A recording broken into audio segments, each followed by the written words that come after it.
Well, welcome everyone on this bright Sunday afternoon. It's nice to have all of you here. I'm Don Swearer, the director of the Center for the Study of World Religions.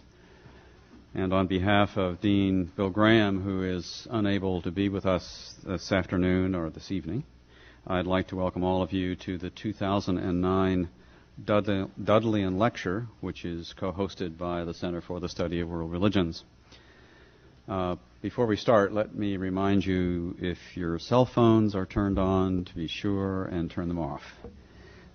I'd also like to mention that after the lecture by Professor McFague and the response by Professor Lamberth, there will be a Q&A period.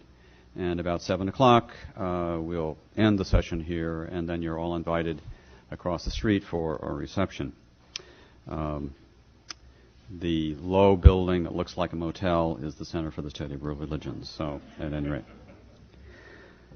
The lecture is not only one in a series of Dudleian lectures established in 1751, but, as I've mentioned, it's also the second in a series of lectures sponsored by the Center for the Study of World Religions on the title that's entitled Ecologies of Human Flourishing.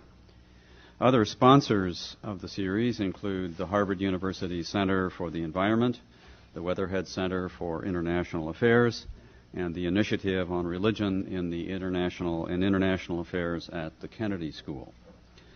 The third lecture in that series will be held on November 18th at the Tsai Auditorium in the CGIS South Building on Cambridge Street. Professor Arthur Kleinman will then speak on religious values and global health, and Dr. Paul Farmer will respond to the lecture. The Dudleian lectureship embraces three broad categories: revealed religion, Catholicism and Protestantism, and natural religion. Professor McFague's lecture embraces, deconstructs, and transcends all three. It's an honor for me to welcome Professor Sallie McFague as the 2009 Dudleian Lecturer. By my count, if the Dudleian Lecture occurred annually, we would be the 358th audience to attend this august occasion. Harvard's traditions do indeed have deep historical roots, although I'm quite sure that Professor McFague's remarks will offer quite a challenge to many of her Dudleian forebears. Professor McFague is currently the Distinguished Theologian in Residence at the Vancouver School of Theology. She formerly served as Dean of the Vanderbilt Divinity School, as well as having taught there for 30 years. She's been a leader in linking ecofeminism and Christian theology. Among her many influential monographs are Life Abundant, Rethinking Theology and Economy for a Planet in Peril, 2000, Supernatural Christians, How We Should Love Nature, 1997, The Body of God and Ecological Theology, 1993, Models of God, Theology for an Ecological Nuclear Age, 1987, which received the American Academy of Religion Award for Excellence, and Metaphorical Theology, Models of God in Religious Language, in 1982. Several of her books are available through Amazon's electronic reader if purchasing them you would prefer to reduce your carbon footprint. Her 2008 monograph, A New Climate for Theology, God, the World, and Global Warming, of which there are flyers here on the table, was one of the inspirations for my 2008 HDS Convocation talk, An Ecology of Human Flourishing, which is the title of this year's CSWR programming theme. In that book, she argued for a paradigm shift from a Western individualistic anthropology to an ecological anthropology, and from a competitive to a communitarian ethic. In this afternoon's lecture, Professor McFague will develop further an organic model for 21st century urban living. I'm also pleased to introduce our respondent, Professor McFague's lecturer, David Lamberth, Professor of Philosophy and Theology, who joined the HDS faculty in 1997. His courses in Western theology and philosophy of religion focus on modern liberal thought and probe the interconnections between theology and philosophy.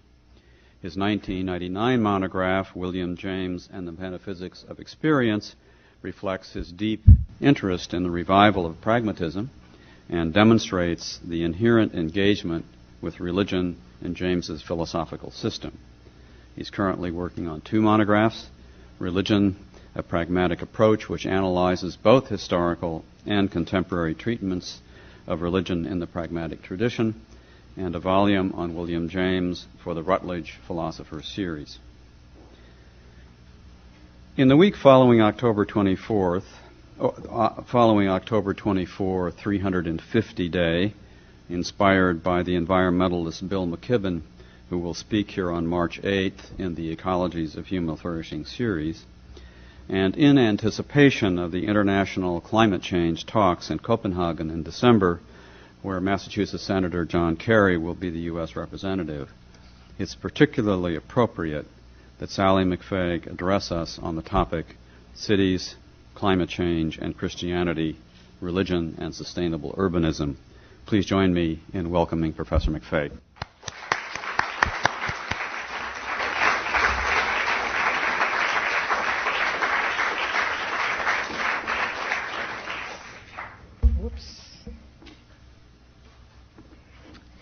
Thank you very much. I'm delighted to be with you tonight. I go back a long way with Harvard. I'll tell you about my first experience. This was 60 years ago, believe it or not. I was 17 years old, graduated from high school, and was able to get a job at Harvard Summer School, which was in Sevier Hall at that time, as the lowliest clerk in the whole system, which meant in those days, before computers, we had to check all the grades verbally. You had teams, and there were 2 people sitting back and forth. There were 10,000 grades, and they had to be checked at least twice. That was my first experience at Harvard, and it went on for 4 years because I kept the job the whole time I was in college, and I loved it in certain respects, but it did get pretty boring, I tell you. Fortunately, we don't have to do that anymore. 20 years ago, I stood here in this hall. I was invited to be a visiting professor for a semester and had a wonderful time here. And I want to show you something that I was given at that time. And this is my mug, which I have carried with me for the last 20 years. And I got all sorts of pats on the back this morning from the students that I had my mug with me for coffee, and that this is the mug that I have taken with me every place I've gone. I had 2 of them. I have to admit I lost one, but I have held on to this one. So thank you, Harvard, very much. Okay, well, on to the subject at hand. In the 2000 United Nations report on climate change, as you all know, the overall assessment was unequivocal confidence that global warming is underway and 90% certainty that human activities are the cause. However, recent updates of the 2007 report spell out a more daunting scenario, as we all know.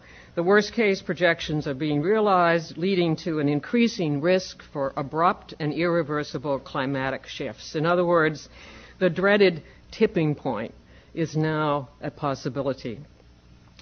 A month from now, the world leaders will gather in Copenhagen to devise an international treaty that surely will be one of the most complicated and difficult that has ever been attempted.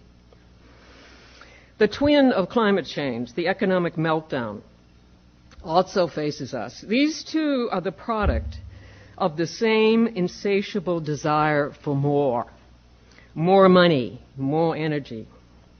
Uncontrolled greed underlies both of these planetary disasters. Thomas Friedman, writing in the New York Times last spring, put it this way. He said, what if the crisis of 2008 represents something much more fundamental than a deep recession? What if it's telling us that the whole growth model that we created over the last 50 years is simply unsustainable economically and ecologically, and that 2008 was when we hit the wall, when Mother Nature and the market both said, no more? What if we face up to the fact that, unlike the U.S. government, Mother Nature doesn't do bailouts? Rather sobering paragraph. There are many needed responses to such news, but tonight we're going to focus on just one, and that is an exercise in thinking differently about nature and our place in it, and particularly our place in urbanized nature. Most human beings of the 21st century will live in cities, and cities are where half of the world's greenhouse gases are generated. What is the relationship between cities and nature, and how can we achieve sustainable cities? To be sure, a few old cities, such as New York and San Francisco, and even a new one like I might mention Vancouver, that are built high and tight, are called good cities. They're a green metropolis. But few modern cities of 10 or more million actually fit this category. Moreover, most scholars producing theories about cities, what they are and what makes for good ones, have not paid a great deal of attention to sustainability. While many different disciplines have joined in the conversation, human geographers, social scientists, social psychology, economics, politics, as well as feminist and post-colonial studies, ecological and sustainability matters have been marginalized. We postmoderns are so focused on our social constructions, our interpretations and the products that we build, such as cities, that we forget what lies behind and beyond all our constructions, both mental and physical. And what lies behind it is nature, that encompassing and mysterious term for everything that is. Catherine Keller expresses the dilemma this way. She says, indeed, in the effort to expose the human social constructedness of the category nature, we do not yet have an adequate vocabulary for naming that reality that is us and is more than us, that something in which we are embedded and which remains, however we reconstruct it, irreducible to us. End quote. Nature is not only irreducible to us, but it's also that upon which we rely every moment of our lives, for air, for water, for food, for habitat. One of the consequences of our increasing awareness of human control over nature, both in thought and in action, that is, in interpretation and physical construction, is the loss of a sense of our dependence on what is more than us.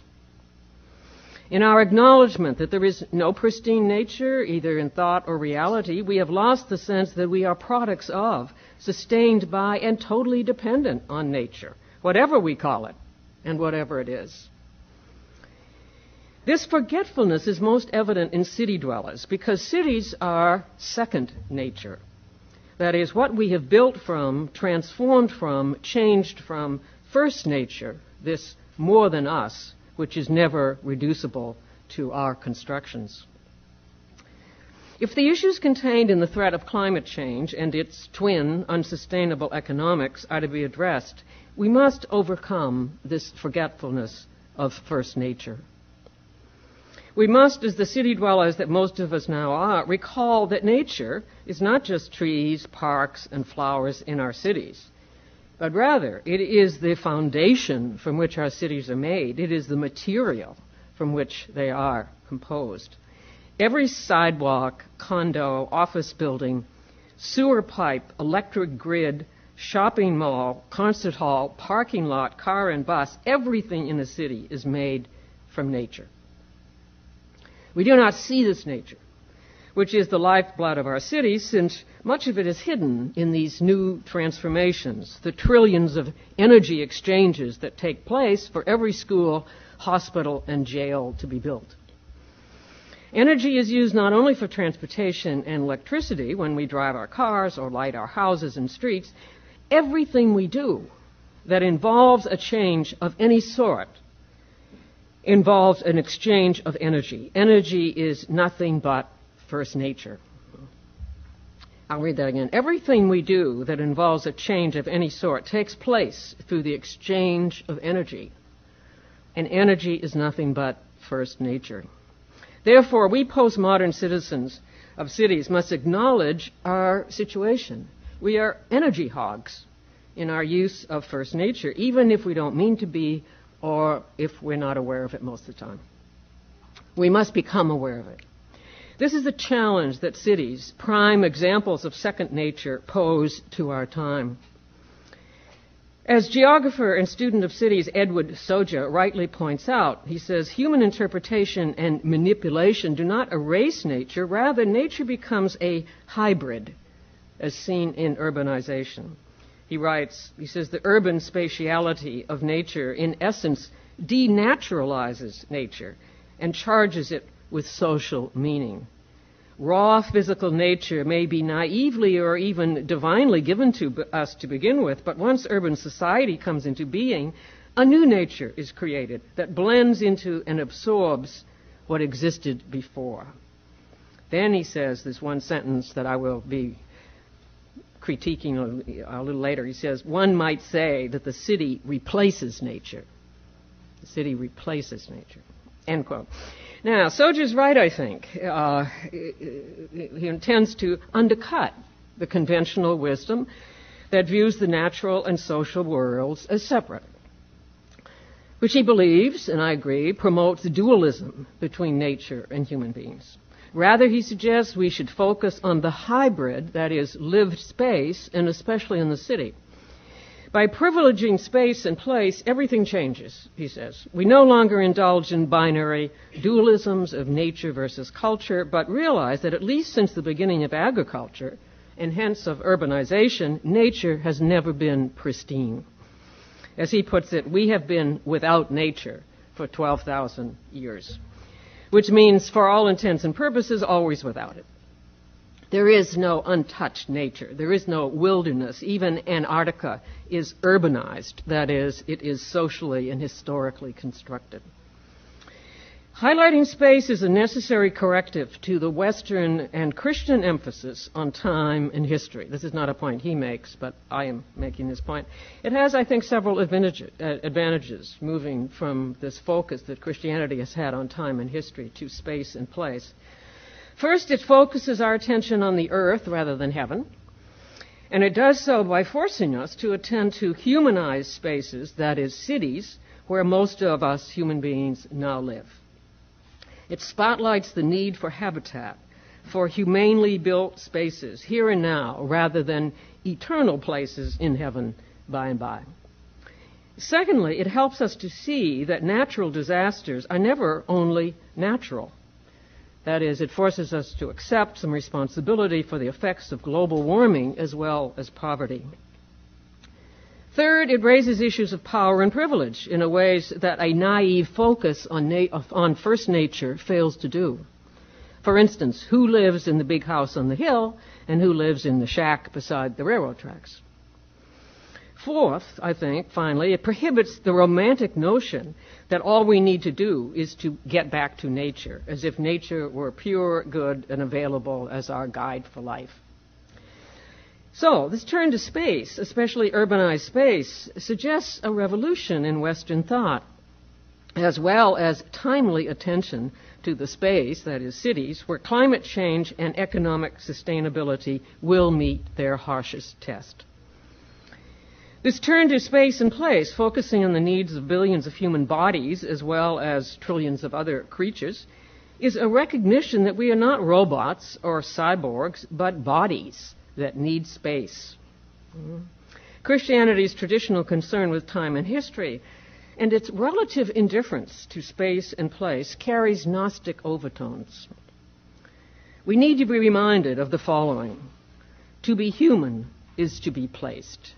To be human is to be placed. As our planet becomes fuller with people and their increasing desire for high-energy lifestyles, space takes on new meaning. Everyone needs and wants more space as well as a place. Millions of displaced persons, as well as cities of 12 to 15 million human beings, are the shadow side of the recent and now defunct North American real estate boom's location, location, location. Space, place is about bodies and their most basic needs. Time and history can bracket out these lowly bodily needs in order to focus on things of the mind and the spirit, interpretation, meaning, and eternal salvation. So, I am very appreciative, as you can see, of this perspective. But we go on and ask, does this turn to space and place mean, as Soja puts it, that the city replaces nature? Soja speaks of a new nature that blends into and absorbs what existed before. And this, I think, is exactly what we must not accept. I fear that such language, while appreciative of the hybrid second nature of cities, allows for and, in fact, encourages us to forget first nature as the source of our being. Jane Jacobs said, "Without cities, we would be poor," and I would add, without nature, we would not exist. If we think of the city as absorbing or replacing nature, I fear that nature's intrinsic value as well as its finite limits will be hidden from our view. What then will deter our appetite for unlimited, voracious overutilization of other life forms and earth processes? What will control our greed? The question that our ecological and economic crises are asking. While the city in many ways has replaced nature, both concretely as the habitat of most human beings and in our own constructions, nonetheless, the bottom line is that we are totally and minute to minute dependent on nature and its many services. Nature in the first sense, what Catherine called the all-encompassing source or ground of all that is, and more specifically, our own planet Earth, with its particular constitution of elements suitable for living things, is the sine qua non. No matter how much we transform first nature, as epitomized by the city and by our myriad interpretations, it is not infinitely malleable. The human ability to distance ourselves from first nature by changing it and by objectifying it is causing a deep forgetfulness to overtake us. I think this forgetfulness is very sharply epitomized in the city dweller's relationship to food. Our ability to distance ourselves from first nature is nowhere more evident than in our ignorance and denial of our total dependence on the earth with every mouthful we eat. Michael Pollan's fine book, tracing what he called the natural history of 4 meals back to their roots, he says, all flesh is grass. Wonderful take on the scriptural passage. It takes on new meaning, he says, when you consider that even a Twinkie or a Big Mac begins with a particular plant growing in a specific patch of soil somewhere on earth. Our flesh and the flesh that we eat can be traced back to the grass that feeds us. He says at either end of any food chain you find a biological system, a patch of soil, or a human body. The health of one is converted literally into the health of the other. All flesh is grass. And yet, we city dwellers have forgotten this all-important piece of information, the inexorable, undeniable link between our health and the health of the planet. The physicality of the connection needs to be underscored. It is from body to body. Pollan writes, he says, daily, our eating turns nature into culture, transforming the body of the world into our bodies and minds. It's impossible, I think, to make our absolute dependence on first nature any clearer. We need to relearn the importance of this most basic of all transformations. And Pollan says, for we would then no longer need any reminder that however we choose to feed ourselves, we eat by the grace of nature, not industry. And what we're eating is never anything more or less than the body of the world. eating the body of the world. Food is the most basic example of our total dependence on how the earth works. And here are just a few very, very brief fundamental laws which are sobering and sometimes we forget. The first one, of course, is that all processes, both animate and inanimate, occur through energy exchanges. Energy is involved whenever work is done, when anything speeds up or slows down, is heated or cooled, moved, changes, and so on. The rules of how energy works are known as the famous first and second laws of thermodynamics, which you probably all know about. The first law is relatively benign. It says that while energy can be converted from one form to another, it is neither created nor destroyed. For example, fossil fuels can be converted into heat or electricity, converted into motion. Here, only the form is changed, not the quantity. However, the second law presents the problem, for while the quantity remains the same, the quality decreases, tending to a randomness or disorder, what is called entropy. For example, fossil fuels cannot be recycled back into gas or coal, but are dissipated into the atmosphere as carbon dioxide. This is the bad news. The new form is not only less usable, but it can also be injurious, and this we see from global warming and greenhouse gases. So these laws govern the living and the non-living. Thus, as living things seem to increase in order, they always do so by a decrease somewhere else, that is, sucking orderliness from their environment. A good example is the high level of orderliness in cities versus the price paid for this comfort and complexity by nature. We end up clear-cutting forests, degrading arable land, lowering diversity in fisheries, draining water from aquifers, etc. City life is high-energy life. Billions, millions of transformations of energy must occur every hour for us North Americans to live as we wish to and have become accustomed to. With every energy exchange, from the ones moving our cars to those moving our electric toothbrushes. Who thought we had to have electric toothbrushes? But hey, everybody's got them now. A decrease occurs somewhere. Quality is lost. That is, something somewhere pays. There is no free lunch. Nature doesn't do bailouts. The second law says that we live on a finite planet and our energy sources are running out. In order for the world's population to live the comfortable, orderly lives that the top fifth of us enjoy, several more planets would be necessary.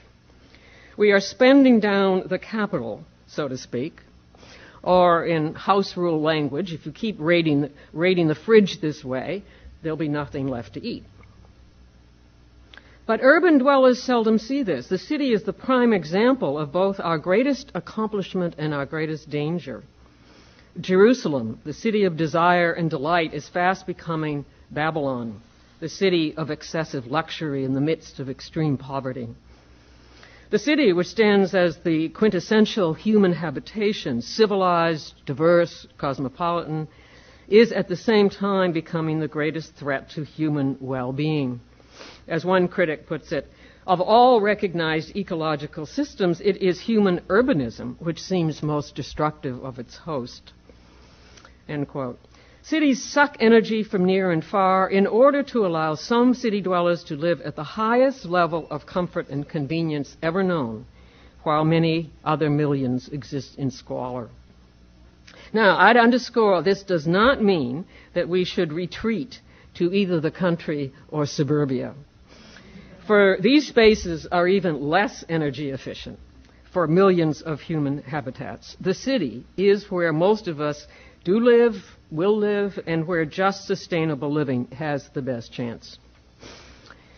Nonetheless, city dwellers must attend to the judgment of the United Nations Millennium Ecosystem Assessment. It's the work of over 1,300 experts worldwide, which claims that we are excessive energy users. That is, we are literally consuming the planet. This massive study is the first attempt by the scientific community to describe and evaluate on a global scale the full range of services that people desire and have from nature. It's a sobering conclusion that out of 24 essential services provided by nature to humanity, nearly 2/3 are in decline. I was amazed the first time I heard about what I'm just going to share with you, this business of nature's service, free services. I didn't know it was this awesome. These services are numerous and all-encompassing, and they are given to us, as it were, free. Provisioning services such as food, fiber, genetic resources, biochemicals, natural medicines, and fresh water. Regulating services, air, climate, water, erosion, disease, pest, pollination, and natural hazard. Cultural services, spiritual and religious values, aesthetic values, recreation, and ecotourism. These are nature's services. We don't think about all this. All of this is this nature that is beyond us. This assessment stresses the need for consciousness raising. It says we must learn to recognize the true value of nature, both in an economic sense and in the richness it provides in our lives in ways more difficult than we can put numbers on. Such true value ranges from the taste of a cup of clean water to the sight of snow-capped mountains. We are nature's debtors and nature's lovers. Anthropologist David Harvey sums up the situation with these sobering words. He says, a strong case can be made that the humanly induced environmental transformations now underway are larger scale, riskier, and more far-reaching and complex in their implications materially, spiritually, and aesthetically than ever before in human history. The quantitative shifts that have occurred in the last half of the 20th century imply a qualitative shift in environmental impacts and potential unintended consequences that requires a comparable qualitative shift in our responses and our thinking. And it's this last phrase that we're going to move to now. A comparable qualitative shift in our responses and our thinking differently. The task before us, a qualitative shift in our responses and thinking, is daunting. Yet such appears to be the overwhelming conclusion coming from all fields that study planetary health. As botanist and conservationist Peter Raven, for instance, says, it's also fundamentally a spiritual task. What I've realized in reading material in geography, anthropology, biology, sociology, all of which contribute to dealing with the planetary crisis, most scholars agree that an attitude change is also needed, a shift at a very deep level, a qualitative shift in our thinking. From the time of Aristotle to the 18th century, economics was considered a subdivision of ethics. The good life was understood to be based on such values as the common good, justice, and limits. Having lost this context for how to live on our planet and substituting the insatiable greed of market capitalism in its stead, we are now without the means to make the qualitative shift in thinking that is required. With the death of communism and the decline of socialism, Western society is left with an image of human life that is radically individualistic. This is diametrically opposed to how we should think of ourselves within an ecological worldview. It is impossible to imagine us acting differently, that is, acting as ecological citizens, unless we internalize ecological values. One of the distinctive activities of religion is the formation of basic assumptions regarding human nature and our place in the scheme of things. As theologians widely agree, all theology is anthropology. Religious traditions educate through stories, images, metaphors, creating in their adherents deep and often unconscious assumptions, or at the most semi-conscious assumptions, about who human beings are and how they should act. Religions are into the business of forming the imagination and thus influencing the action of people. It's at this point that the religions, I think, can make a significant contribution to the planetary crisis. Certainly not going to solve the problem, but maybe it's our little niche. It's our piece that we need to focus on. For we live within these assumptions. That is, we live within the constructions of who we think we are. As these assumptions, constructions change, so might our behavior. One small contribution toward this possibility is to change the metaphor by which we think of ourselves in the world. The metaphor that is conventional and widely accepted in 21st century market capitalism is of the individual in the machine. Human beings are seen as subjects in an objectified world which is there for our use, our needs, our desires, our recreation. The world is a thing to be utilized for human needs and pleasures. To see ourselves this way is, however, an anomaly in human history, for until the scientific revolution of the 17th century, as Carolyn Merchant and others have pointed out, the earth was assumed to be alive, even as we are. From the Stoics to the worldview of First Nations peoples, including medieval Christians, the apparent organic quality of the earth was never questioned. But during the last few hundred years, it has become increasingly useful and profitable to think of the world more like a machine than a body. Since we always think in metaphors, especially at the deepest level of our worldviews, the nature of the metaphor becomes critical. If the machine model is dominant, then we will think of the world's parts as only externally related, able to be repaired like cars with new parts, substituting for the faulty ones, with few consequences for the earth as a whole. With such a basic model in mind, it's hard for people to see the tragedy of clear-cut forest practices or the implications of global warming. The individual in the machine model fits easily into the sensibility of city dwellers, since most of us have a difficult time recognizing first nature as the source of our buildings, trucks, machines, and highways that we construct. Thinking of the world in terms of exchangeable parts is easy. Cities do not appear to be organic entities made from the earth. Rather, they appear to have independent parts made by human beings that can be torn down when needed and new ones put up. However, the body is re-emerging across many fields of study as a basic metaphor for interpretation and action. David Harvey mentions, he says, the extraordinary efflorescence of interest in the body as a grounding for all sorts of theoretical enterprises over the last 2 decades or so.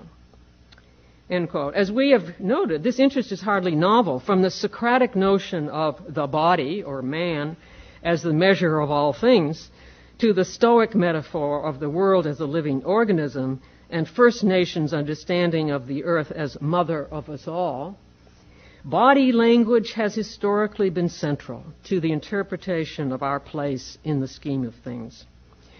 And this is true of Christianity as well. As an incarnational religion, Christianity has focused on bodily metaphors. It's full of them. Jesus as the incarnate God, the Eucharist as the body and blood of Christ, the church as the body of Christ. To see bodily well-being as the measure of both human and planetary well-being is so obvious that it seems strange that it should need a revival.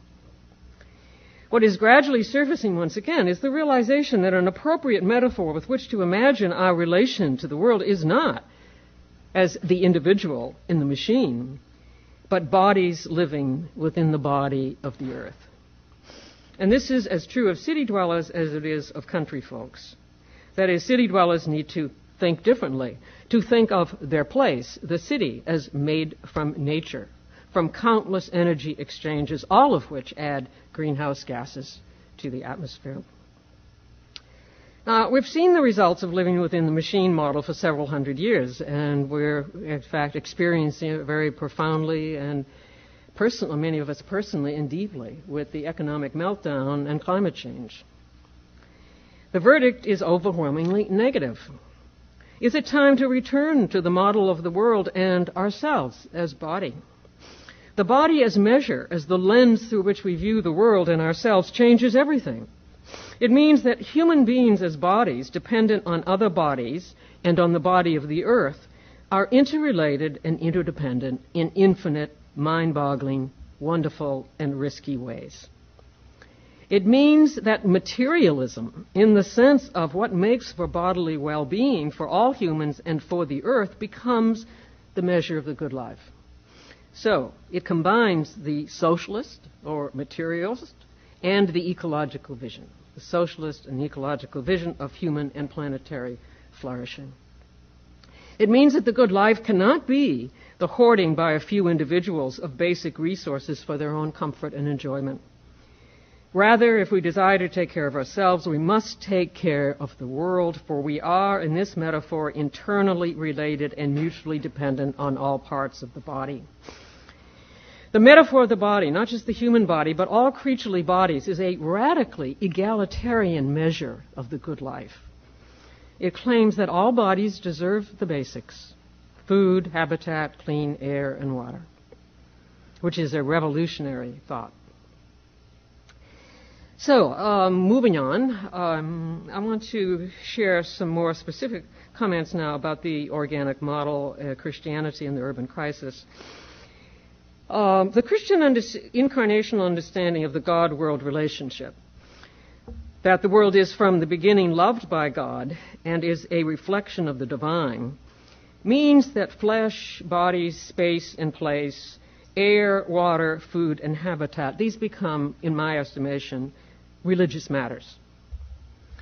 The locus of attention of incarnational Christianity is the body, both the world as body and the bodies that compose it.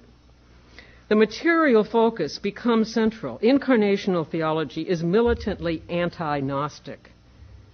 It is anti-spiritualizing and anti-dualistic. The Christian incarnational focus on bodies can be seen in two central historical streams in Christianity: the sacramental and the prophetic, or the Catholic and the Protestant.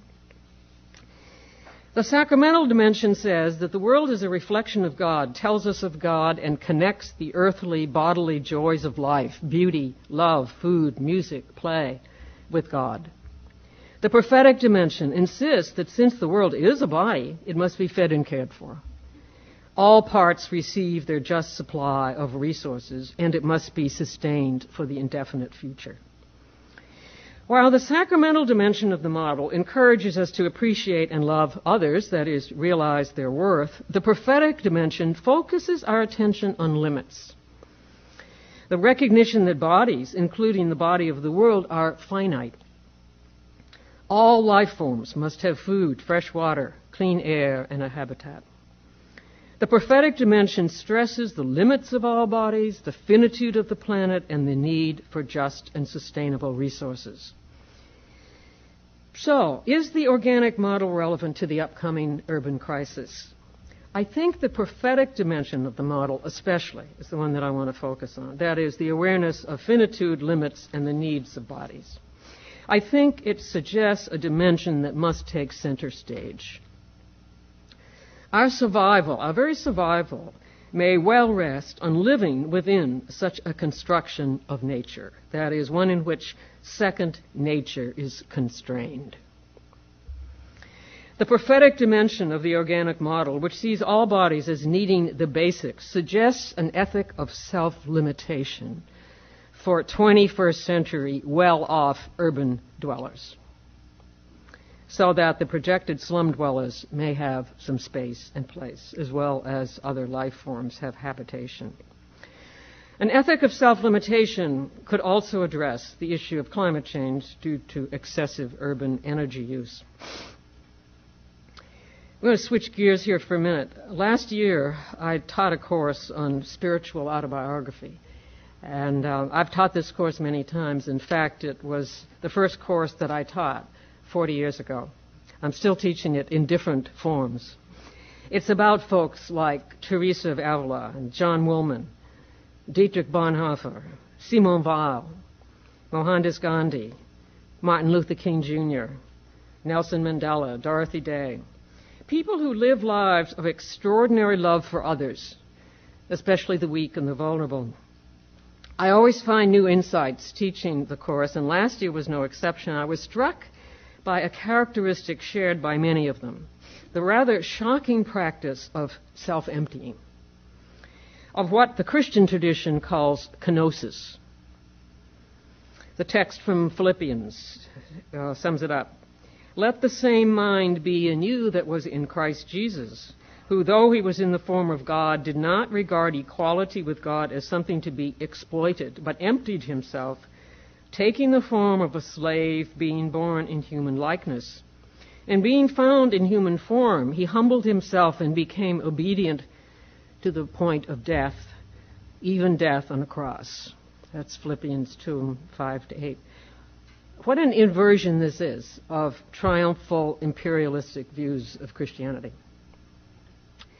The reason I'm struck by self-emptying, this self-emptying, is because I believe it might suggest an ethic for our time. A time that is characterized by climate change and financial chaos. These two crises are the result of excess, our insatiable appetites that are literally consuming the world. We are debtors twice over, financially and ecologically. The very habits that are causing the financial crisis are also destroying the planet. We are living way beyond our means at all levels. Our personal credit cards, the practices of the financial lending institutions, and the planet's resources that support us all. Could this crazy notion of self-emptying, a notion that is found in different forms in many religious traditions, be a clue to what is wrong with our way of being in the world, as well as a suggestion of how we might live differently? Whether in Buddhism's release from desire by non-attachment, or Christianity's admonition that to find one's life one must lose it, religions are often countercultural in their various ethics of self-denial in order that genuine fulfillment might occur. While in some religious traditions such self-denial moves into asceticism and life denial, this is not usually the underlying assumption. I'm thinking of someone like John Woolman, an 18th century American Quaker, who had a successful retail business and gave it up because he felt it kept him from seeing clearly something that disturbed him, and that was slavery. He was one of the first abolitionists. He came to see how money stood in the way of clear perception of injustice. People who had a lot of property and land needed slaves to maintain them, so these folks reasoned. He saw the same problem with his own reasoning. They said his eye was not single because whenever he looked at injustice in the world, he always saw it through his own eye. It's as if he had double vision. He couldn't really see the situation. It was always through his own bias. If he was able to move himself out of the center, then, he said, his eye became single. Once he reduced his level of prosperity, he could see the clear links between riches and oppression. He wrote, "Every degree of luxury has some connection with evil."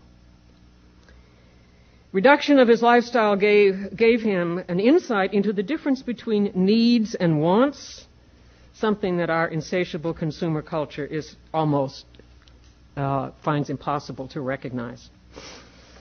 As an ethic at a time of climate change, Woolman suggests the clarity of perception into others' needs that can come about through the reduction of one's own wants. Now, interestingly, Woolman did not find that such self-emptying was negative or depressing. Rather, he found it fulfilling. He has a dream in which he hears the words, "John Woolman is dead." And he realizes now that his own will is dead, and he can say with Paul that he is crucified with Christ. That is, that Christ might live in him. He says we find ourselves by losing ourselves. That deeper desire is the desire for God, for nothing less can fill the hunger in us. As Augustine pointed out many years ago, he said that we are drawn to God as a sheep is drawn to a leafy branch or a child to a handful of nuts. To empty the self is not an act of denial, but of fulfillment because it creates space for God to fill one's being. We are satisfied by nothing less than God. Our deepest desire is to be one with God. Made in the image of God, our destiny is to become one with God so that we too can say, "Not my will, but yours be done." This is not a loss, but a gain for these people, the greatest gain. What we see here is not an ascetic call for self-denial to purify ourselves or even a moral injunction to give space to others. Rather, it's more basic. It's an invitation to imitate the way God loves the world. In the Christian tradition, kenosis, or self-emptying, is a way to understand God's actions in creation, in the Incarnation, in the cross, and in discipleship. In creation, God limits the divine self, pulling in, so to speak, to allow space for others to exist. God, who is the one in whom we live and move and have our being, does not take up all the space, but gives space and life to others. This is an inversion of the usual understanding of power as control. Instead, power is given to others to live as diverse and valuable creatures. Kenosis is understood in the Incarnation. I mentioned Paul's Philippians 2:7. God emptied the divine self, taking the form of a slave, substituting humility and vulnerability for our insatiable appetites. In the cross, God gives of the divine self without limit to side with the poor and the oppressed. God does not take the way of the victor, but like Jesus and the temptations, rejects absolute power and imperialism for a different way.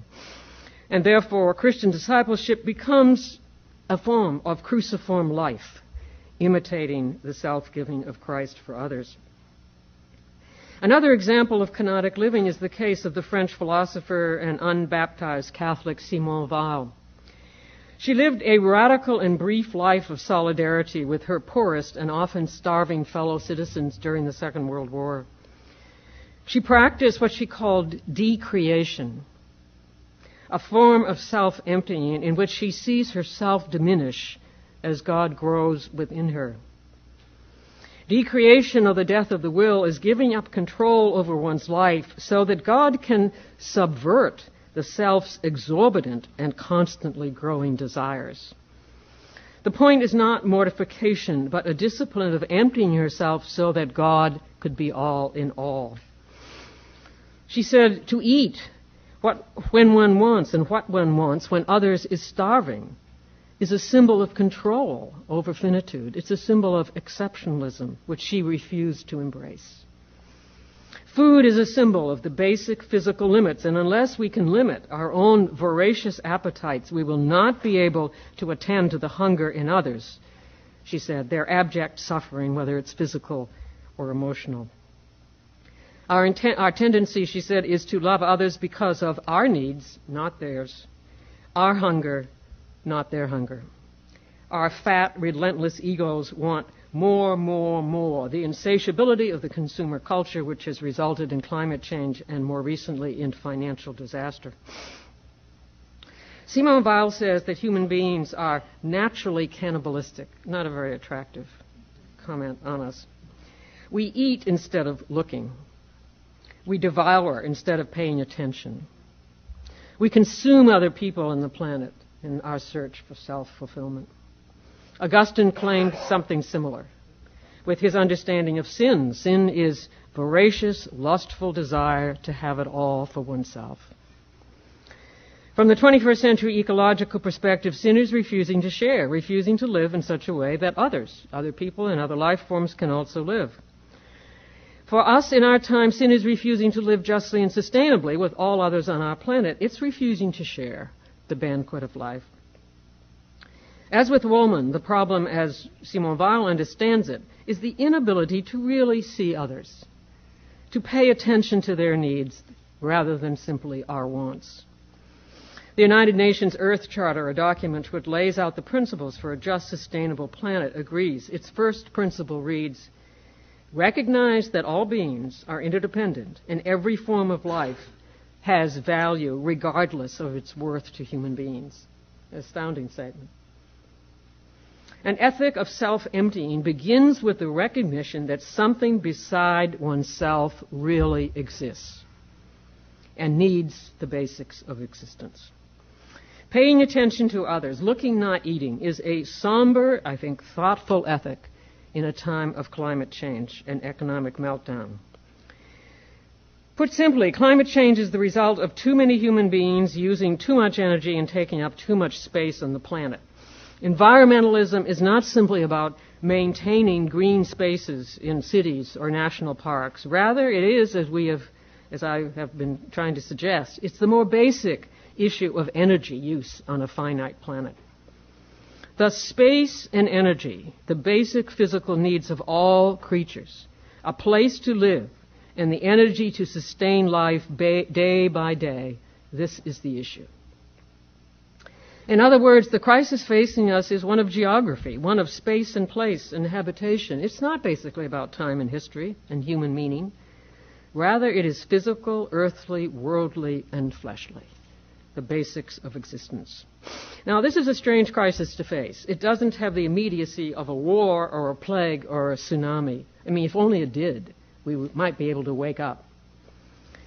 Rather, it has to do with how we live on a daily basis, the food we eat, the transportation we use, the size of the house we live in, the consumer goods we buy, the luxuries we allow ourselves, and for a lot of us, the amount of long-distance air travel that we permit ourselves, which is a really difficult one. When I moved from Nashville to Vancouver, leaving my children and grandchildren in Nashville, I didn't think that I would have any problem. If I had enough money, I could simply go down to Nashville whenever I felt like it. I realize now it's not that simple. Air travel is an enormous ecological footprint. If we were doing it justly across the whole planet and everybody had the same ecological footprint allocation, then taking a trip from New York to Paris and back would take up your whole fuel allowance for the whole year, for everything. That would wipe you out. Well, how often we do this? I travel to environmental conferences. So it's not easy. We are not being called to take up arms and fight an enemy. Rather, the enemy is the very ordinary lives that we ourselves are leading as North Americans. And yet, for all its presumed innocence, this way of life, multiplied by billions of people, is both unjust to those who cannot attain this lifestyle, and it's destructive of the very planet that supports us. A very different form of life is suggested by another extraordinary Christian who was part of my spiritual autobiography class, Dorothy Day, who identified totally with the abject poverty of people living in the ghettos of New York City during the Great Depression. She lived a life of joyful sharing, a form of abundant life totally contrary to our consumer understanding.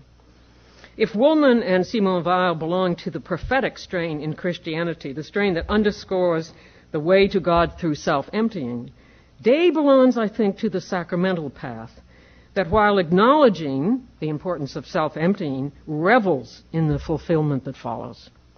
She found the abundant life in voluntary poverty.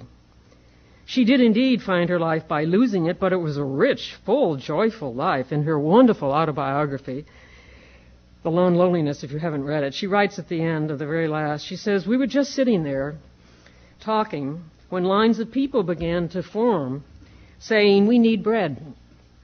We could not say, 'Go thou, be thou filled.' If there were 6 small loaves and a few fishes, we had to divide them. There was always bread. There was always room for one more. Each of us would simply have a little less. We cannot love God unless we love each other, and to love we must know each other. We know God in the baking of bread, and we know each other in the breaking of bread, and we are not alone anymore. Heaven is a banquet, and life is a banquet, even with a crust where there is companionship. A very, very joyful life." The kenotic paradigm in Woolman, Weil, and Day is not for the sake of asceticism or self-flagellation. It's not a negative statement about the earth and life. Rather, it's the recognition that life's flourishing on earth demands certain limitations and sacrifices at physical and emotional levels.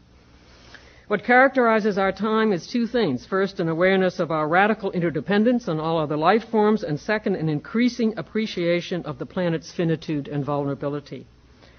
These realities of our time, I think, mean that a vocabulary and sensibility of self-limitation, egolessness, sharing, giving space to others, limiting our energies, use, this is no longer simply special language for the saints, which we'd like to think it is. They can do it. We don't have to. But rather an ethic for all of us.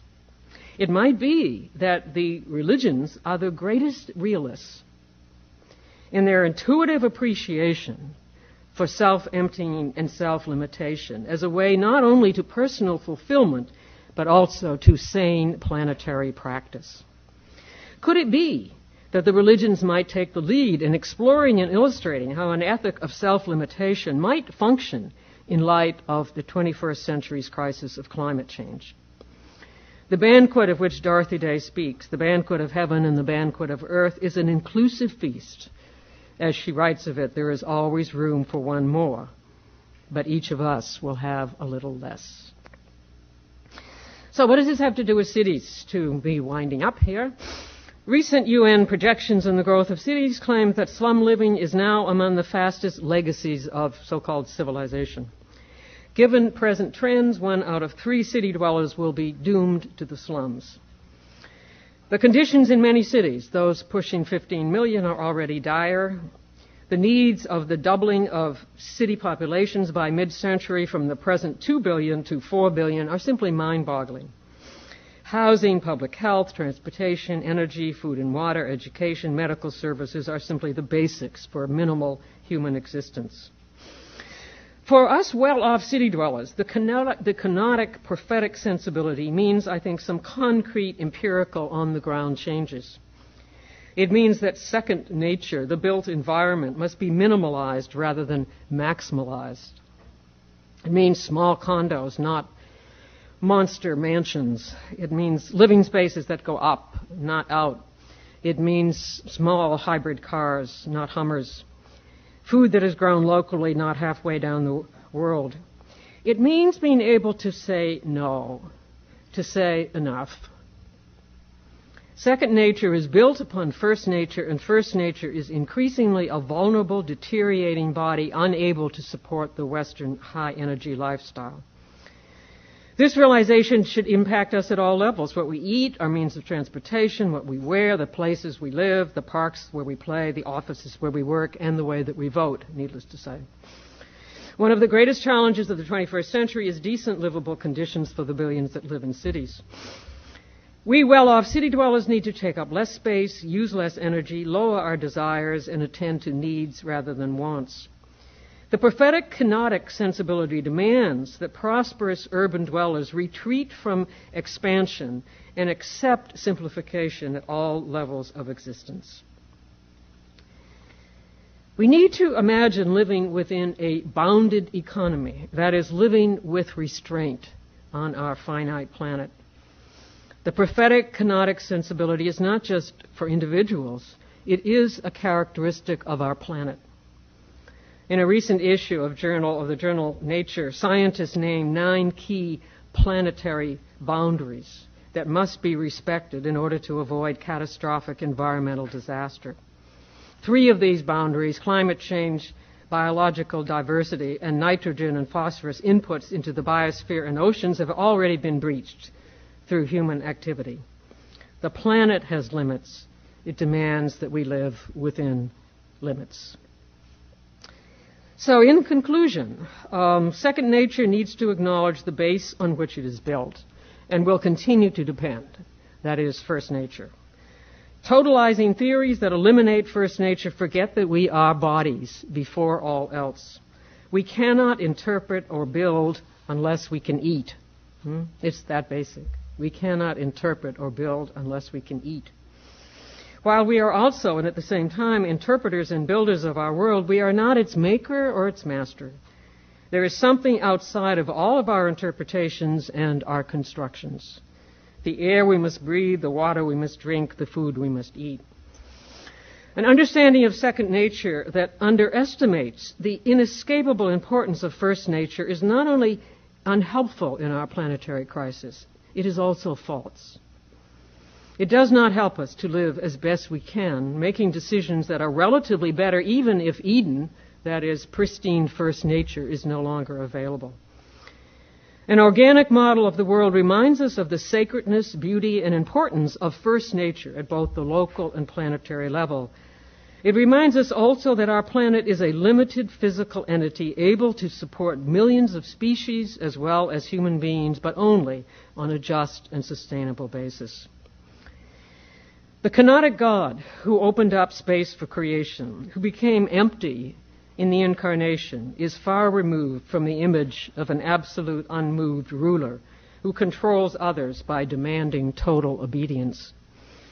The power of the kenotic God lies in giving space for others, dying to the self that others might live. This strange reversal, losing one's life to save it, is also the sensibility that is needed if our planet is to survive and prosper. Giving space, I've suggested, is a basic Christian doctrine, but it is also deep in the center of most religions, and it is felt in the hearts of all people, religious or not, who know that that love is the discovery of reality. That is, the realization that something beside yourself really exists. Other bodies exist and must be fed and cared for. Once that acknowledgement is internalized, there's no going back to the assumption that individuals can pursue their own good apart from the good of others. The organic model of the world is a fit one for 21st century urban life. It suggests a context, a way of thinking, a construction within which to live that underscores the beauty and intrinsic value of what is left of first nature, as well as our inexorable dependence on it. It helps to situate human beings in an appropriate stance toward the world, a stance of gratitude and care. Gratitude for the wonder of living on this beautiful planet. As Rilke puts it, being here is magnificent. And care for its fragile, deteriorating creatures and systems. We do not own the earth. We do not even pay rent for it. It is given to us free for our lifetime, with the proviso that we treat it with the honor it deserves, appreciating it as a reflection of the divine and loving it as our mother and our neighbor. Thank you.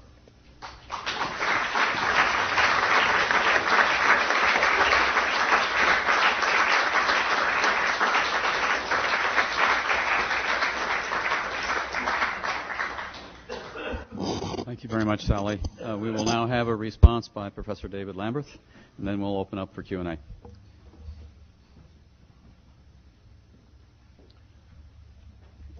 Let me begin by thanking Professor McFague for a stimulating and thought-provoking lecture.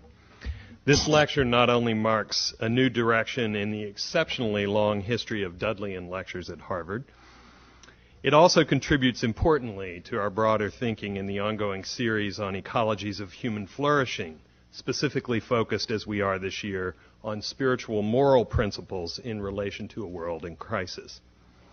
The focus on cities that she offers as an orienting problematic for theological reflection is particularly important. This is so not only because this year the world crossed a threshold of having half its total population living in cities. It depends on which our data sort of differs here. It's where you have the dividing line. But also because, as McFague herself adverts at one point, ecologists are largely agreed that whatever their limitations, cities not only are more efficient habitations for human beings from the energy standpoint, but they also have much greater possibilities for increased efficiency in living and flourishing than do spatially dispersed environments. Professor McFague offers a rich and complicated analysis in this lecture, noting not only the centrality of cities and the problematic within them of obfuscating their and our dependence on what she calls first nature. In addition, she connects the contributing causes of the climate crisis and the recent economic crisis by noting a common ethical underpinning in an ethic of insatiable desire, development, and growth. Her theological reflections are equally comprehensive in scope, bringing into relief Christianity's tendency to focus on time and history over space and place, and the modern predominance of a mechanical model of understanding the individual, suggesting a complicity of this long tradition of reflection and self-understanding in the emergence of current and modern problematics, particularly within Western typical cities. McFague's prescriptions are also significant, modeling the need to give space, to check desire and self-interest, and crucially, emphasizing the need to move from a mechanical model of selves to an organic understanding of the interrelatedness of individuals within cities and the environments and broader nature that subtend and make those lives possible. Turning to the Christian tradition for a key ethical model, Professor McFague takes the lives of extraordinary individuals as a touchstone, underwriting the importance not only of the limit-attending aspects of the prophetic, but also more centrally the space and place-giving model of kenotic or self-emptying practice, typified by Christ, but underlined in figures such as Simone Weil.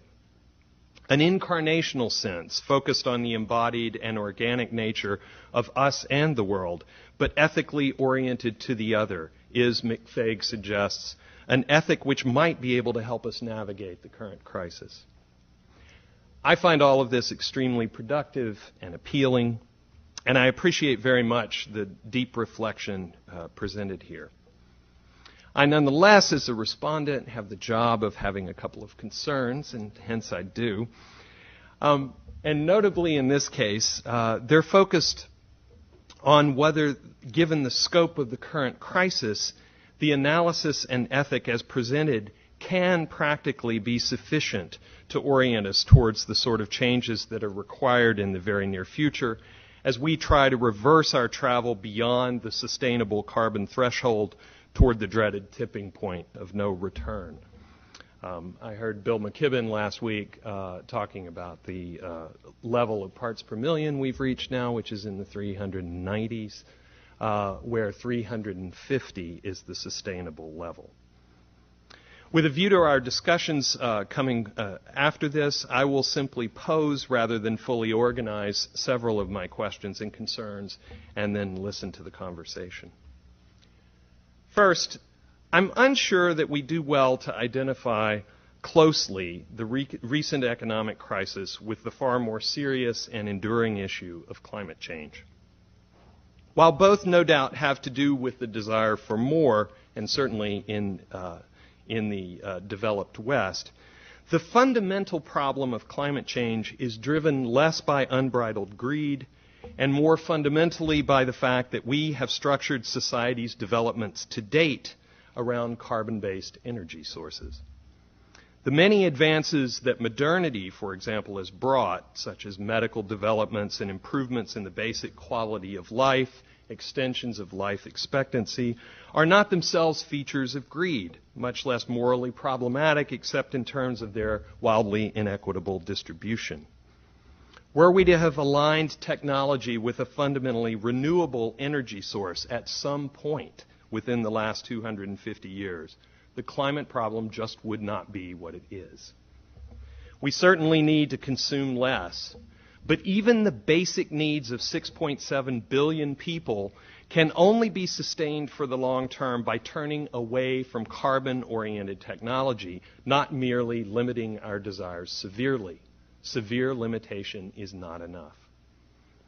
This is the underlying imperative, more fundamental than the urban-rural split or the particular way our cities are built, although both of these are subordinately important. Secondly, although I find both interesting and inspiring the prophetic and kenotic ethics of Jesus and Weil and Woolman, I'm concerned that such ethics of extraordinariness may not be able to move us where we need to go.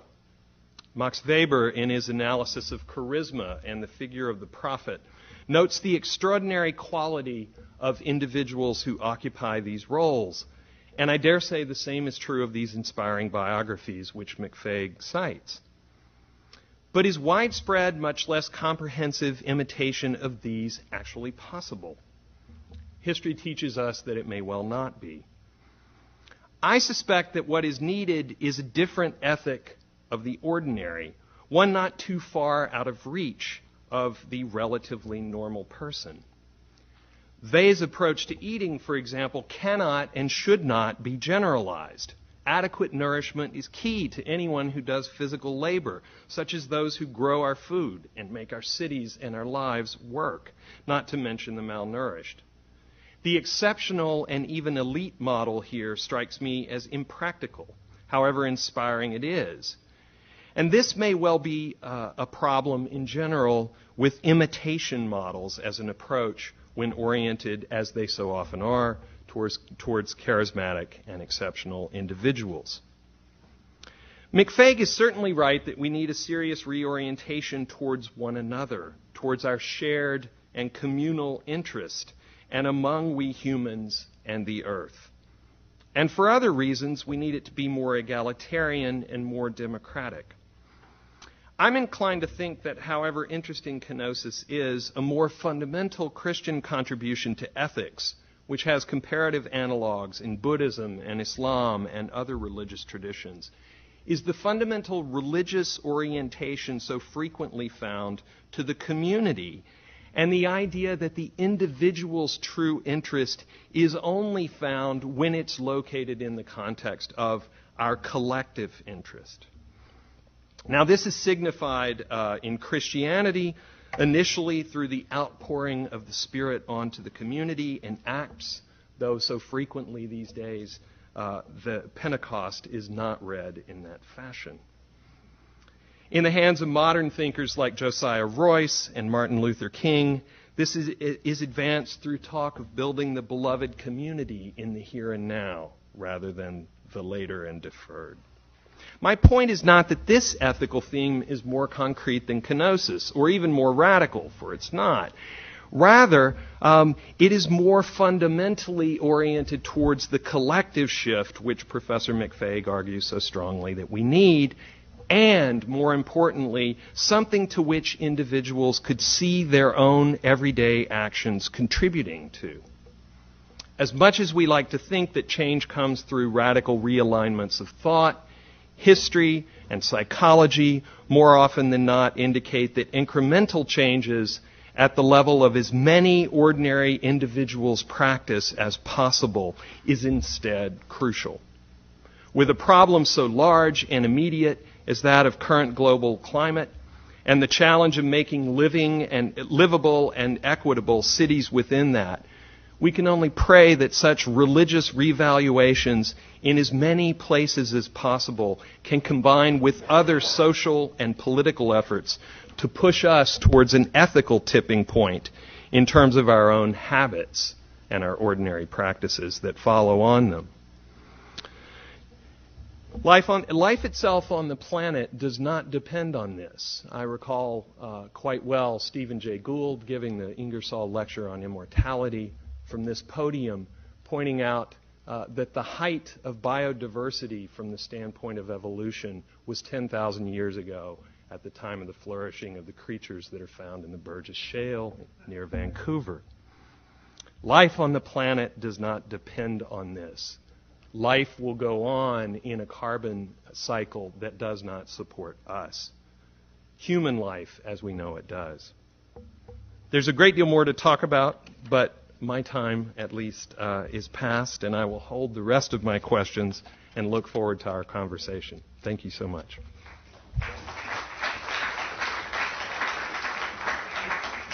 Thank you very much, David. I'd like to offer Sallie an opportunity to respond briefly, if you would like to, before we open this up to Q&A.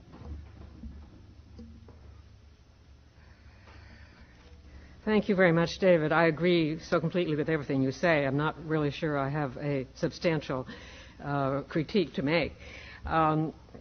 Absolutely, the carbon base of our culture is the most serious thing that we face. What I was trying to do was to say that what the religions, their contribution, their particular niche, is not really about the carbon base, because we don't have much to do about that. We have more to do with basic assumptions and behavior and action.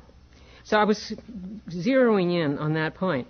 And the kenotic perspective I mean, it may be, as I say, I've been teaching this material for years, but it has increasingly come upon me that this may be something that we should look at more seriously. Not that it's going to solve the problem, but one of the things the saints do, and they're crazy people. You were right about Simone Weil. I mean, she starved herself to death. John Woolman was a very obnoxious person. He would go out to dinner and he wouldn't use the silver that was being shown at the table because the silver was connected with the slave trade. I mean, these people are really unpleasant. And Flannery O'Connor, another sort of wild woman, said, for people that are blind, you have to print in large letters, and for people that are deaf, you have to shout. And they shout. These people shout and print. I mean, saints are not well-balanced people. You wouldn't want to live their life. What they do, though, is sometimes force you. I mean, why have I been teaching this course for 40 years? Because I can't get away from it. I mean, there's something here that simply captivates me. And the more wild it is, the more I'm captivated. I spent a whole summer reading Simone Weil, and I don't understand what she's up to still. So it's not. John Hick in his book says that what the major religions are involved with is a move from self-centeredness to reality-centeredness, and I think this is basically what you were saying about community-centeredness. I mean, the world is not just us. It's not only about the individual. And the various religions have ways, I think, of reminding us of this in profound ways and often in extreme ways that may move us, be a sort of disorientation that helps us to get to that tipping point. I read in the New York Times this morning, this is in a column by Thomas Friedman. He's quoting somebody else, Michael Mandelman. He says, people do not change when we tell them that they should. They change when they tell themselves they must. And how can we get to that point where people have to tell themselves that they must change? There are lots of, I think, different ways that might or might not happen. Sure. We can open up for some questions now. I want to make one observation that indeed some of the exemplary people, I think the question as to whether or not an exemplary-based ethic, how effective it might be, but many that you cite had a very strong communitarian or communalist ethic. Yep. So when we look at Martin Luther King Jr., Dorothy Day, Dorothy Day, Gandhi.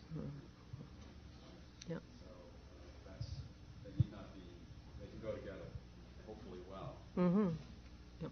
So, at any rate, the floor is open for questions, comments, observations. Yes. Okay. Yes, please. There is a microphone you brought around. Hi. Hi. I have been struggling for maybe 4 years with Life Abundant. With what? With Life Abundant, with your work. Oh. When I first read it, as it was beginning, I thought, I know exactly where she's going.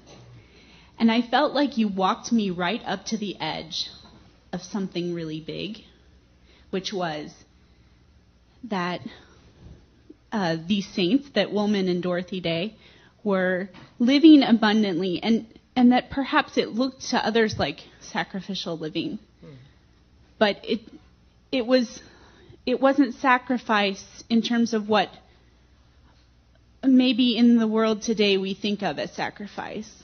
You know, putting aside that the root tells us that this word is about making something sacred. But we live in a world in which Roxbury has been called an urban sacrifice zone broadly because all of the trash transfer stations for the city of Boston are there. And the bus yards are there, and the asthma rates are so high. We live in a world where there's a place in Indiana that we've called a national sacrifice zone because it's full of depleted uranium shells that were tested there. and that land cannot be recovered. Some people have called the areas where we do mountaintop removal mining sacrifice zones. Those are not sacrifices that were made willingly by the people and the creatures and the systems that they impact and destroy. There's nothing abundant or joyful about those things. And so I ended up being surprised when you called us then to cruciform living, which is connected so innately in my mind with our understandings of sacrifice, because I thought you were taking us to a place that in which we would say it would be a sacrifice not to follow where you know you're called to go. Not to be, for Dorothy Day, if she had not lived that life that looks to many of us like a life of sacrifice and deprivation, but to her is a life filled with joy, it would have been a sacrifice for her not to follow that call and to have been a little bit more comfortable, but she would not have lived abundantly. Indeed, in that context, I think it would have been a sacrifice for Jesus to have said whatever he needed to say to not be crucified, because he would have given up all that he knew that he was. He was living for something. I thought you were getting ready to tell me that Jesus was living for something and not dying for something. That you can only live for something. And if it gets you killed, then so be it. So I've been wanting to ask you about that for 4 years. And I'm sorry to go on for so long, but I've been wanting to ask you about it for 4 years. Well, I agree with what you're saying. I think that both Jesus and Dorothy Day lived for what they believed. And Jesus did not, the traditional substitutionary sacrificial understanding of the atonement is that Jesus lived in order to die. What really mattered was not his life. In fact, the creeds that many of us recite every week say very little about his life. You hear nothing about his ministry. It's all about his death. He lived in order to die. That is what mattered. In my understanding, it is dying in order to live. That is to say, the dying, a form of kenosis or self-emptying, is a form of pulling the self back so that a more abundant life is possible. It's a sense that we cannot be fulfilled on our own as individuals, that the interrelation and interdependence of all things demands this kind of reciprocity and this kind of mutuality of existence, which will involve, Dorothea Zola says at one point that love has its price. You really love something, and you're going to end up paying for it. We think in terms of our most personal and deep relationships with our children, with our partners, with our friends, with our parents. The more that we love, the more that we open ourselves to vulnerability. Because the world is not a perfect place. And if you love the world, and you love other life forms, other people and other animals, then you're going to have to bear the burden, as well as a creation theology and a kenotic theology, I think, are combined. You cannot love the world unless you are willing to sacrifice for it, unless you're willing to do what has to be done for its fragility and its vulnerability to prosper. So, no, Jesus didn't live in order to die. He died in order to live. And to the extent that death is this concept of kenosis is a form of, I suppose, death, but of self-emptying, what I tried to underscore for the people, the amazing people that have lived this way, it has been the source of fulfillment. As you said, it was Jesus' goal, desire for Dorothy Day. For her not to have lived this way would have been a deprivation. So the curious thing is to find your life, you lose it, or in order to find your life, you must lose it. It's that it's that contradiction or that ambivalence, as it were. This is a question out there. Yeah. Yeah, let's go back in.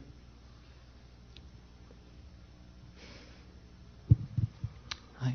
I wanted to reiterate a tension that Professor Lamberth's comments brought up, because I think he was challenging a couple of one very key theological assumption in his comments, I think, which is fundamentally that at some level it seems from your description that there is a theological assumption that human beings are fallen and need some version of redemption. They're fallen because they're greedy, and ascetic ideals will bring them some version of redemption.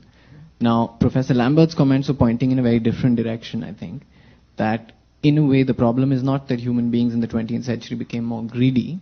The problem is there are various forms of technology emerged that we are even now assimilating exactly what happened.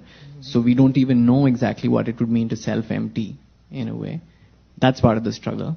Another aspect of the struggle that would leave me, is still I find somewhat dissatisfying in the comments, even though I found them very interesting, is where we place the locus of redemption. So suppose we say a communitarian ethic is good. People have been saying that for a long time.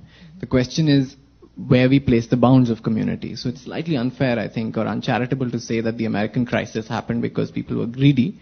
It was a very American form of striving, where a lot of people were thinking of themselves as living to just an ordinary ethic of a next self, that what can be a next step for my family, and just something that's slightly within reach. A credit card company offers you, here's a way of just being slightly above your income bracket, or so people in a way were acting very much for what they thought was a community, if you draw the line of community at your family, or whether you drive. So the question is where you draw the line of that communitarian ethic, which is a very anthropological question. So I can see, I'm an anthropologist, what anthropology would have to offer such a question. So I reiterate some tensions that were there in Professor Lamberth's comments to ask you, what can theology offer anthropology?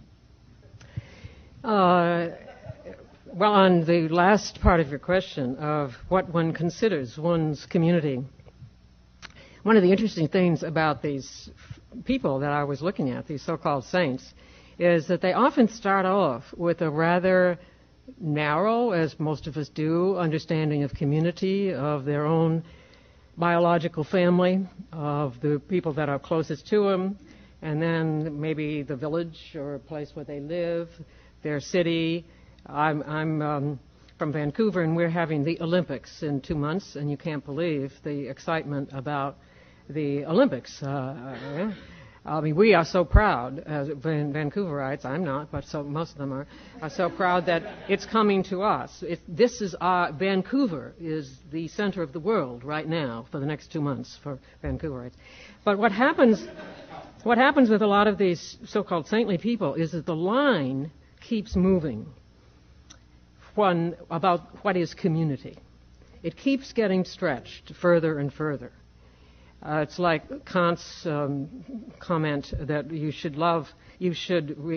your ethical regard is to other, what was the basic word he said? He meant men, that is, other responsible human beings. He didn't include women and children and animals, but this is what has happened, I think, in at least my understanding of anthropology, is that we do not live simply within a community even of human beings, all of them included, but also of the other animal. They are part of the community in which we live. So this line keeps getting further and further. Martin Luther King, who started off talking about black people, of course, the line went further, and he couldn't stop there. He realized that this was not simply and most of the so-called liberation theologies that started off as single-issue type things have realized the interconnectedness of oppression and of discrimination. So I would say there is no limit to it. I mean, one of the things that we have now realized is that we are a planetary creature involved with other planetary creatures, and so the community is the whole world. Now, your first question, I've forgotten what it was. Maybe you could remind me. We don't really know what self-emptying means. We don't really know what self-emptying means, yeah.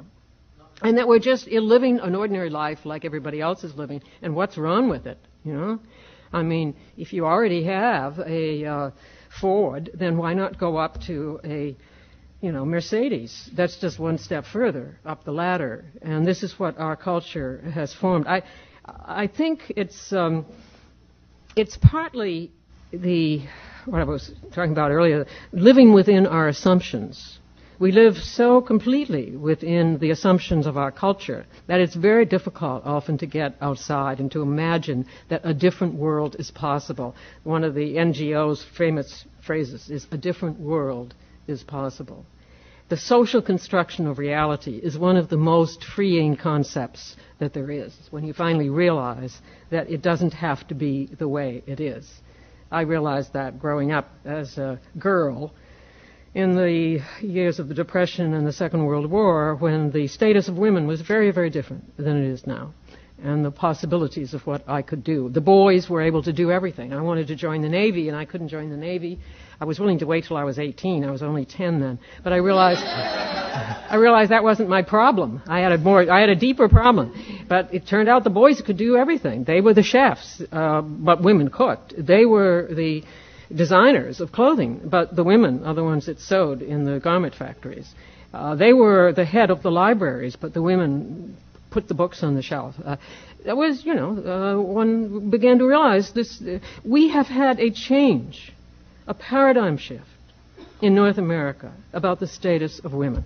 And that is a very, very crucial indication of where a society is at. It gives me hope that we might get out of this mess that we're in. I mean, to the little bit, I'm just saying, a crack, a niche in which people begin to say things could be different. The economic crisis and the climate change crisis, I think, are similar in helping perhaps to disorient us in those regards, to make us question the way that we have been living, even though it's the way everybody else has been living. And what's wrong with it, since everybody's doing it? Well, it has been shown now to be a disaster. So what other possibilities might we entertain? Mm-hmm.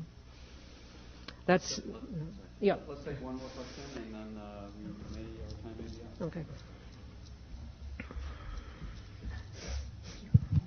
Hi. Hello. Hello. Thank you for your talk. I want to pull on some of these ideas that have been coming up, and the idea of self-kenosis and the communitarian ethic, and just make a suggestion and let you respond. That the self-kenosis is effective only if it's in conversation with the communitarian ethic, and the communitarian ethic is effective for addressing our ecological crisis only if it is a bounded ethic that's bounded in an ecosystem. Mm-hmm. And so I want to suggest that we actually need more of a limit, because self-kenosis, when my sense of my community is the entire globe, I don't know what self-emptying means, because I can't relate intimately to the consequences and the cost of my actions. But if I'm bounding my sense of community and actually limiting it more outside of my family, but bounding it in a locality, that then I can practice self-kenosis in a way that's meaningful, because I see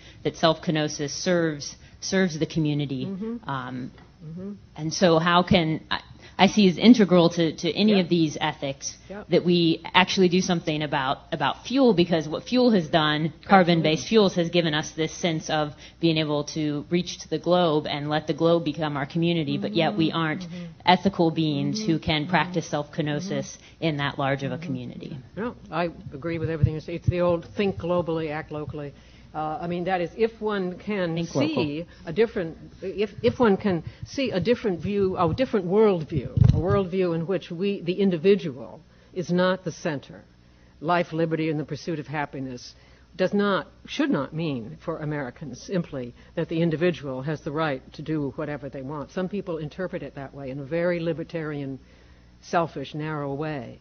But if one can see a worldview in which reality is this sense of interconnectedness and interrelatedness, in which, in order to love the world, we must involve ourselves in limitation, then one actually puts that to practice in very specific ways. And I say to people, I've been teaching this material for years, and people get very discouraged. I mean, there's nothing more discouraging than this kind of conversation, because you think, what can you do?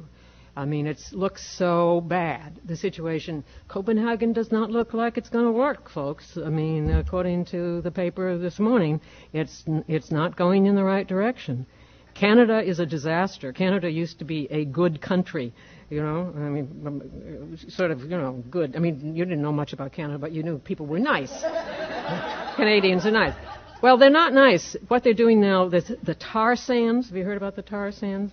This is the second largest available pool of oil after Saudi Arabia, and it is terrible. It is going to be very expensive, it's going to use a lot of water, and it's going to create a lot of greenhouse emissions. It should not be touched. But the Canadians and the Americans are sort of in secret cahoots that this would be a safe source of oil for the United States, and Canada would make billions of dollars. They were good before they had power and money. Now they have possibility, and it's very tempting.